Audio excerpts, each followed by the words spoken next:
Hi, I'm Kelly Wynn with Generation Homes Northwest, and I'm in our Cedar Heights community here this morning, standing in front of a home that we just recently completed. With this particular home, our clients selected their lot, selected their own floor plan, and then one of the great things about Generation Homes that sets us apart from our competition is our capability to customize.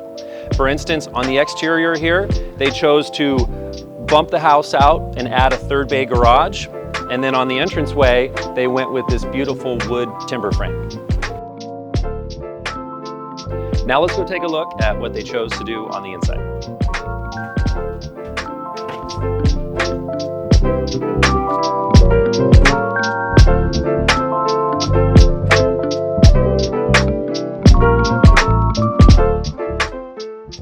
So in this space, one of the things they chose to do was bump out this entire back wall 5 feet, and then also take the ceilings from 9 feet up to 10 feet.